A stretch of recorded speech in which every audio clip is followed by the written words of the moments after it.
For you are great, you do miracles so great. There is no one else like you. There is no one else like you. For you are great, you do miracles so great. There is no one else like you. Yes, Jesus.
sedang menyembah Allah yang besar.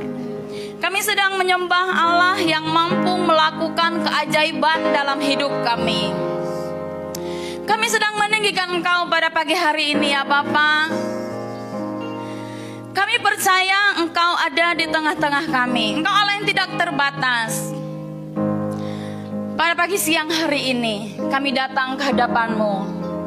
Kami datang dengan membawa hati kami untuk kami menyembah Engkau.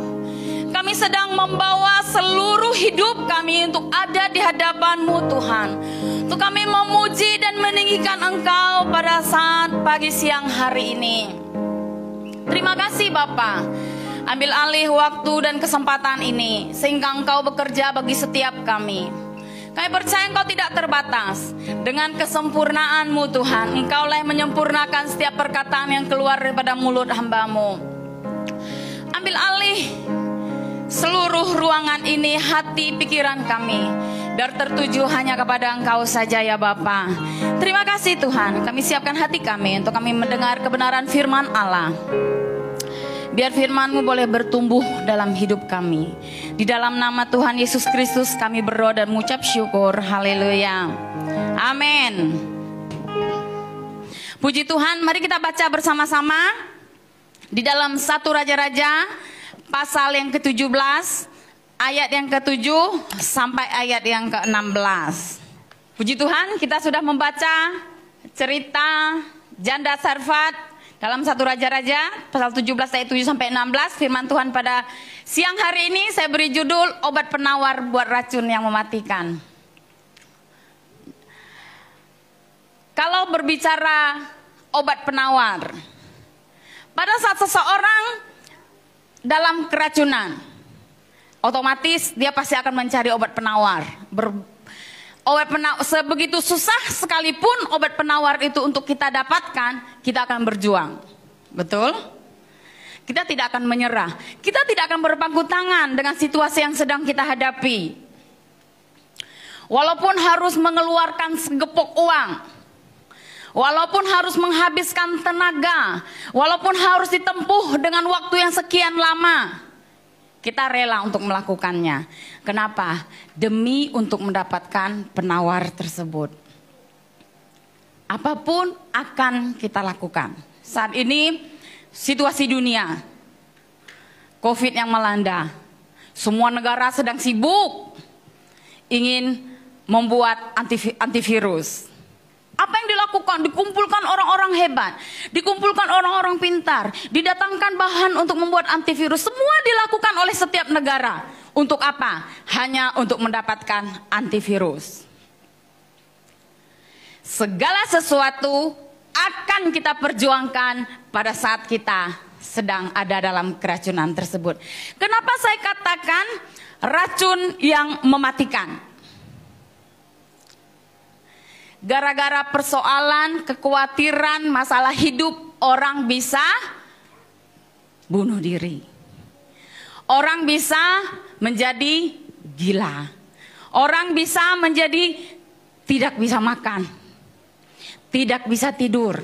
Segala sesuatu kemungkinan bisa terjadi pada saat seseorang ada dalam satu tingkat kekhawatiran yang sangat tinggi. Walaupun setiap orang tidak bisa disamakan, setiap orang tidak bisa disamakan dalam menghadapi sesuatu yang sedang terjadi di dalam hidupnya. Tetapi seringkali itu menjadi persoalan. Persoalan perut sering terjadi menjadi banyaknya pembunuhan. Anak tidak bisa minum susu, sering terjadi pencurian. Menjadi stres, kejahatan di mana-mana, itu sering kali terjadi. Dan pada saat kita sedang ada dalam situasi tersebut, seringkali kita merasa sepertinya dunia ini akan berakhir. Sepertinya ya sudahlah, ini menjadi akhir daripada kehidupan saya. Ini menjadi pasrah. Kita sudah pasrah, ya udahlah, mati saja pun ya udah. Ya sudahlah. Ada banyak keputusan bisa orang buat pada saat dia dalam situasi kekhawatiran tingkat tinggi. Seolah-olah dunia sudah tidak memperdulikan keadaan saya. Seolah-olah saya sudah sangat sendiri. Bapak Ibu, kembali kepada ayat yang sudah kita baca. Di sini menceritakan bagaimana seorang ibu yang mempunyai satu anak. Saya mau katakan, ibu ini mempunyai masalah yang besar. Saya berharap Bapak Ibu semua setuju dengan saya, kalau ibu ini mengalami masalah yang sangat besar. Kenapa masalahnya sangat besar? Karena hari ini katanya hari terakhir dia hidup. Besok dia sudah akan mati. Kenapa dia mati? Sudah tidak punya makanan. Hari ini hari terakhir. Paling besok saya dan anak saya akan mati. Sudah nggak ada lagi. Musim kekeringan, nggak ada lagi makanan. Seorang ibu mempunyai seorang anak. Besok sudah tidak tahu mau makan apa. Itu masalah yang sangat besar. Kalau kita baca dari pasal 17 sekian, di sana juga diceritakan bagaimana ibu ini anaknya kehilangan nafas. Dia sudah mulai menyalahkan Elia. Tetapi siang hari ini kita mau melihat apa yang bisa kita pelajari bersama dari kejadian ibu yang mengalami satu persoalan yang besar, tapi dia bisa mengalami satu keajaiban Tuhan yang luar biasa di dalam hidupnya. Apa yang mau kita pelajari? Yang pertama, yang mau kita pelajari dari seorang ibu yang luar biasa dalam kehidupannya yang dia lakukan pada saat dia sedang ada dalam satu persoalan hidup. Racun besar yang sedang ada dalam hidupnya. Yang pertama yang kita pelajari yaitu ibu ini memilih untuk dia percaya kepada Tuhan dan dia taat.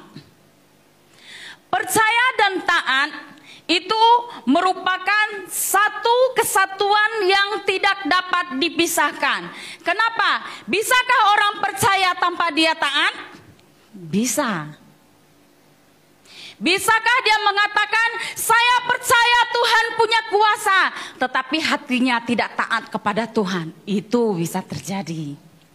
Contoh lain, kalau saya katakan misalnya kepada Bapak, Pak, jangan minum kopi banyak-banyak. Kopi itu tidak bagus buat kesehatan. Bapak percaya nggak kira-kira? Percaya minum kopi berlebihan itu merusak kesehatan. Tapi Bapak lakukan nggak? Tetap aja minum kopi sekian gelas setiap hari. Nah, itu kejadian percaya tetapi tidak taat. Dalam kehidupan kita, bisa kita percaya kepada Tuhan? Bisa. Saya percaya semua kita yang ada di tempat ini, kita percaya Tuhan yang berkuasa. Tetapi bisa nggak kita percaya kepada Tuhan tetapi kita tidak taat? Bisa. Itu bisa terjadi kapan saja dalam hidup kita.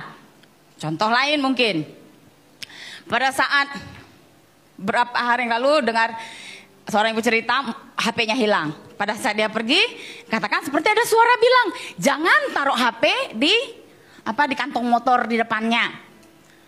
Nanti hilang, kamu lupa. Seperti ada suara yang mengingatkan begitu. Tetapi ibu ini, enggak lah, saya pasti ingat. Itu tidak taat, sudah diingatkan. Tetapi akhirnya apa yang terjadi? Handphonenya hilang. Tapi karena pertolongan Tuhan handphonenya ketemu kembali. Itu adalah satu kejadian kita percaya tapi kita tidak taat.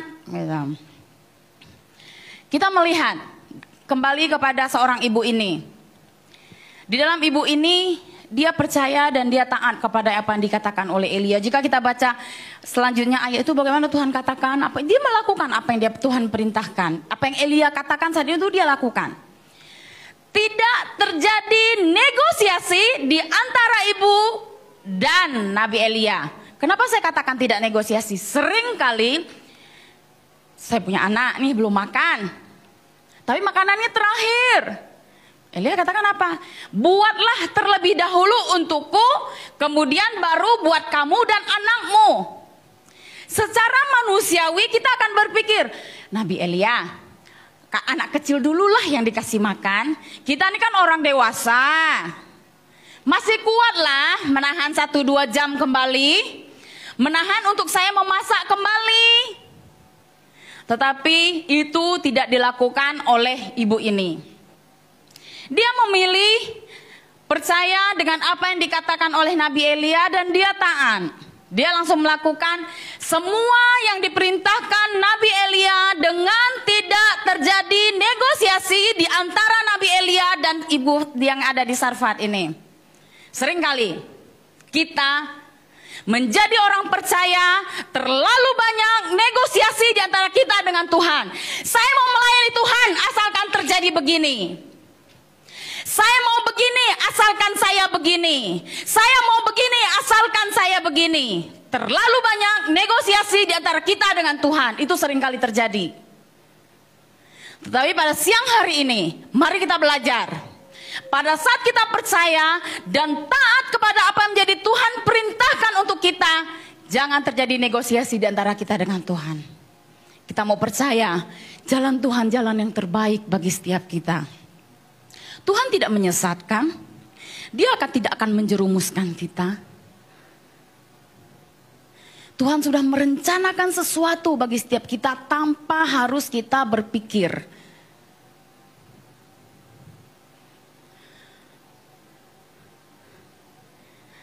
Bapak, Ibu, Saudara, mari kita belajar taat, percaya, dan taat kepada Tuhan.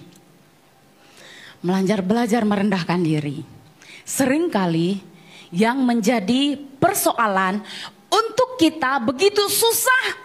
Percaya kita tidak susah, percaya Tuhan punya kuasa. Tapi begitu susah untuk kita bisa taat. Kenapa? Itu keegoisan di dalam diri kita. Kita merasa kita hebat. Kita merasa kita punya kemampuan. Kita merasa kita bisa. Saya punya banyak talenta, saya punya banyak kemampuan, saya kuat. Itu seringkali menjadi penghalang bagi kita untuk taat kepada apa yang Tuhan inginkan. Contoh lain di dalam Alkitab. Kita tidak usah membaca, tapi jika kita buka dalam Lukas pasal yang kelima ayat 1 sampai 11, di sana diceritakan bagaimana Petrus sudah bekerja sepanjang malam untuk menjala ikan. Sudah lelah dong, sepanjang malam sudah bekerja. Tetapi menghasilkan enggak? Tidak menghasilkan ikan sama sekali. Tidak ada yang didapatkan oleh Petrus, sudah bekerja sepanjang malam. Datanglah Petrus. Tuhan, kami sudah bekerja sepanjang malam, tapi kami tidak mendapatkan ikan. Lalu Tuhan bilang apa? Bertolaklah ke tempat sedikit yang lebih dalam.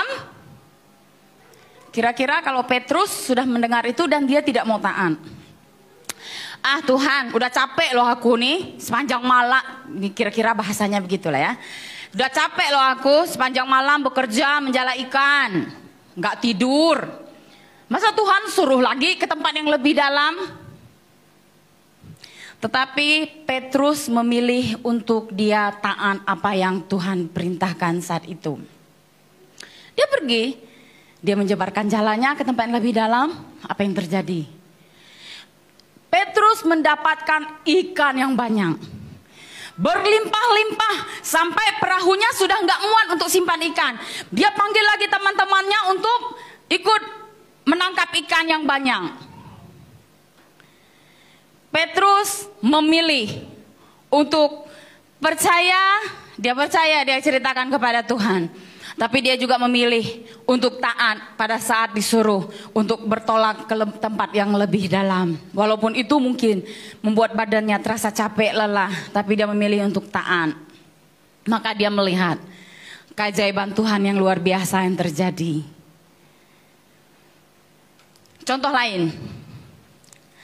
Contoh lain, saya percaya Bapak Ibu sudah sering mendengarkan cerita ini. Seorang pemain akrobat yang luar biasa hebat. Seorang pemain akrobat ini sedang menunjukkan kehebatannya. Dia bermain dengan luar biasa. Oh, semua penonton bertepuk tangan. Oh, hebat. Lalu si pemain akrobat mengatakan, Bapak Ibu percaya kalau saya bisa melewati seuntas tali ini dengan selamat sampai ke seberang? Para penonton mengatakan, wah saya percaya kamu kan pemain akrobat yang hebat. Oke, kalau Bapak Ibu semua percaya, mari saksikan saya akan melewati seuntas tali. Pemain akrobat dan melewati tali tersebut. Dia jalan sampai ke seberang. Wah selamat. Wah tepuk tangan yang luar biasa, pemain akrobat hebat. Lalu pemain akrobat ini memberikan tantangan kembali. Bapak Ibu sudah percaya melihat saya bisa melewati tali. Tapi adakah Bapak Ibu mau dengan saya? Saya gendong Bapak Ibu yang mau bersama-sama saya untuk melewati tali ini. Ada yang mau? Ayo, siapa yang percaya dengan saya kalau saya bisa? Semua diam. Semua terdiam dan tidak ada satu orang pun yang berani. Tidak ada satu orang pun yang berani untuk mengikuti seorang akrobat yang hebat untuk melewati tali tersebut. Dalam hidup kita, seringkali kita percaya, wah saya percaya Tuhan punya kuasa. Saya percaya Tuhan sanggup menolong saya. Saya percaya Tuhan mampu. itu seringkali keluar daripada setiap mulut kita. Tetapi saat kita sedang ada dalam jurang kehidupan, saat kita keracunan yang sedang ada dalam tubuh kita melanda kita, pada saat Tuhan katakan, ayo bersamaku, aku akan gendong kamu, kita mulai ragu. Kita hanya bisa mengatakan dengan mulut kita, kita percaya. Tapi kita memilih untuk tidak taat. Kita memulai dengan pikiran kita yang kemana-mana. Oh, saya akan begini, saya akan begini, saya akan begini. Tapi kita mulai lupa melibatkan Tuhan. Kita tidak mulai meragukan, menaruh hidup kita sepenuhnya percaya taat kepada Tuhan. Mari Bapak Ibu, sekali lagi saya katakan, jangan pernah jadikan Tuhan tukang parkir dalam hidup kita. Pada saat kita ke pasar, pada saat kita masuk, oh Pak parkir, jaga motor saya ya. Kita pulang dari pasar, kita ambil lagi motor kita. Pada saat kita di gereja, kita percaya Tuhan penolong hidup saya, Tuhan mampu memberikan jalan keluar. Segala obat penawar Tuhan mampu berikan kepada saya. Tapi pada saat kita keluar dari pintu gereja, kita bawa pulang lagi. Kita bawa masuk rumah kita lagi beban itu. Kita bawa lagi. Sehingga kita stres lagi. Sehingga kita berbeban berat lagi. Sehingga kita mengatakan hidupku sudah akan berakhir. Pundakku sudah tidak kuat lagi. Itu akan kita lakukan. Tapi siang hari ini firman Tuhan mengingatkan kepada setiap kita kembali. Pada saat kita sedang dalam keracunan kejurangan hidup, percayalah dan taatlah kepada Tuhan. Itu yang Tuhan kehendaki dalam hidup kita. Itu yang Tuhan inginkan bagi setiap kita. Percaya dan taat. Itu yang pertama. Yang kedua, Tuhan menginginkan kita percaya dan taat. Yang kedua, kita juga harus percaya Tuhan punya waktu yang terbaik. Tuhan tidak pernah terlambat. Tuhan tahu yang terbaik. Bukan menurut pikiran kita, tetapi menurut kehendak Tuhan. Jika kita baca dari pasal ke-17 kembali, jika kita melihat dari ayat yang ke-7, di situ di bagaimana begitu bagus, begitu indah rancangan Tuhan. Kamu pergilah ke sana, di sana kamu akan ketemu seorang janda, di sana dia akan kasih kamu makan. Tuhan sudah merencanakan begitu detail, tidak pernah salah. Tetapi yang menjadi persoalan, seringkali kita mau sesuatu yang instan. Kita mau sesuatu yang cepat. Kita mau sesuatu tidak sesuai dengan pikirannya Tuhan. Bapak Ibu Saudara, untuk masak sebungkus Indomie saja, kita butuh waktu.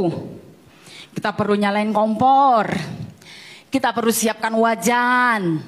Kita perlu menunggu airnya mendidih. Baru kita akan masak. Baru akan masuk ke dalam mulut kita. Baru kita akan kenyang. Butuh proses. Itu sebuah makanan instan. Apalagi dalam hidup kita. Percayalah, jalan Tuhan jalan yang terbaik bagi setiap kita. Seorang ibu ini, kalau kita kembali kepada ayat yang ke-7 sampai 16, bagaimana ibu ini, saya katakan satu persoalan yang sedang dia hadapi, sepertinya sudah berakhir hidupnya. Besok dia akan makan, dia sendiri mengatakan besok dia akan mati. Sudah tidak ada harapan. Dari mana dia akan mendatangkan makanan untuk dia dan anaknya? Tetapi ternyata Tuhan punya rencana yang luar biasa. Tuhan mengirim hambanya sehingga makanannya dikatakan tidak habis-habis. Dia bisa makan. Tepung dalam tempayannya nggak habis-habis. Sekali lagi saya katakan, percayalah. Tuhan punya waktu yang terbaik. Di dalam Yohanes pasal yang ke-11 ayat ke-15a, jika kita membaca di sana bagaimana cerita Maria, Marta, dan Lazarus, yang Lazarus mati.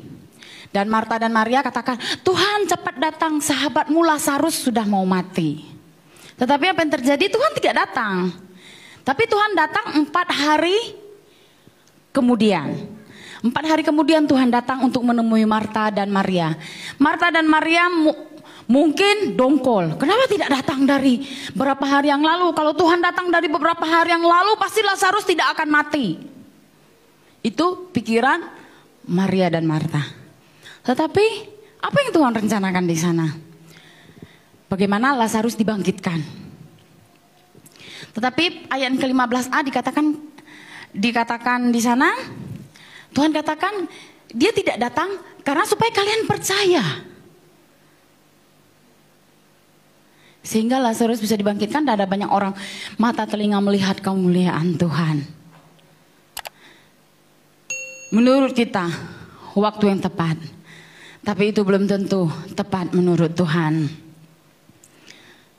Sifat alami yang sering terjadi dalam diri manusia, dia ingin tergesa-gesa, dia ingin sesuatu yang instan, dia ingin sesegera mungkin. Segala sesuatu ingin cepat. Pasti begini bagus nih, pasti begini bagus nih, pasti begini bagus nih. Oh, kalau saya begini, luar biasa. Tapi ternyata itu bukan kehendak Tuhan. Percayalah, jika itu sudah menjadi kehendak Tuhan, maka akan indah pada waktunya. Percayalah, janji Tuhan tidak mengecewakan. Kisah lain, bagaimana Abraham dan Sarah menantikan seorang anak berapa puluh tahun. Ya, secara manusia sudah nggak mungkin loh untuk punya anak. Sudah usia lanjut, sudah mati haid. Walaupun di detik-detik perjalanannya si Sarah sedikit ada keraguan dalam hatinya. Tetapi Abraham tidak. Dia memiliki keyakinan bahwa Tuhan akan menggenapi dengan penantian 25 tahun. Tetapi akhirnya Sarah dan Abraham mendapatkan seorang anak. Tuhan tidak mengecewakan. Tuhan pasti menepati janjinya bagi setiap kita. Tetap berfokus kepada Tuhan. Jangan berfokus kepada waktu. Kalau kita berfokus kepada waktu, maka kita akan dikecewakan.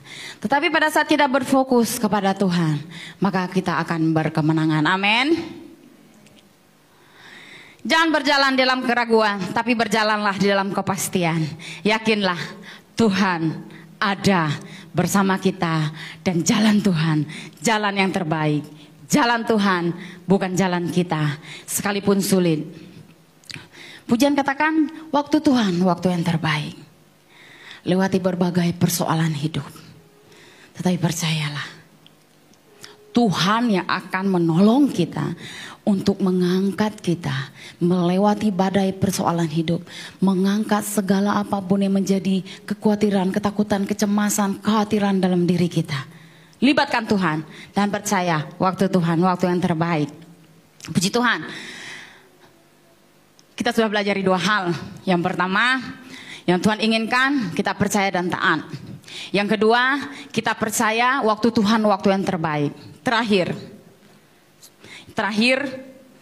yang Tuhan mau untuk setiap kita, yaitu kita harus percaya kalau kita Tuhan kasih kemampuan untuk melewati segala badai persoalan hidup. Jangan pernah menyerah. Menyerah adalah kata terakhir bagi orang yang berputus asa. Menyerah adalah kata terakhir bagi orang yang tidak punya Tuhan. Menyerah adalah kata terakhir bagi mereka yang tidak bisa mengandalkan Tuhan. Tuhan punya kuasa, Tuhan sanggup menolong, sanggup. Kalau kita mau menyerah bisa. Kalau kita mau gantung diri bisa. Kalau kita mau hantukan kepala kita ke tembok sampai berdarah-darah karena berputus asa bisa. Tuhan sanggup menolong kita asalkan kita mau. Tidak menyerah menjadi keputusan kita.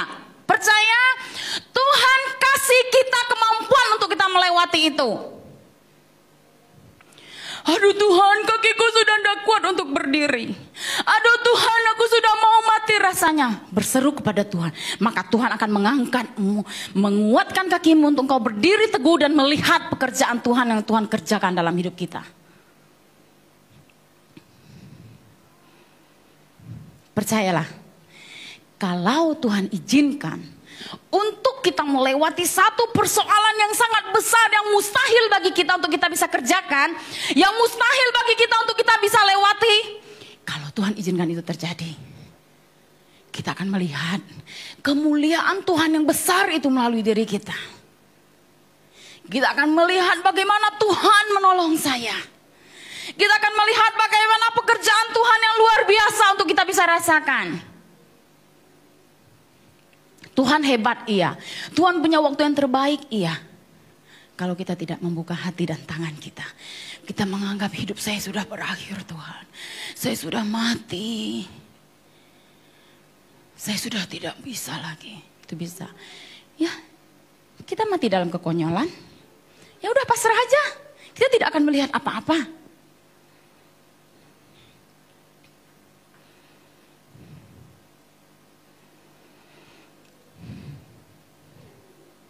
Bapak Ibu Saudara, mari kita semangat sampai titik penghabisan.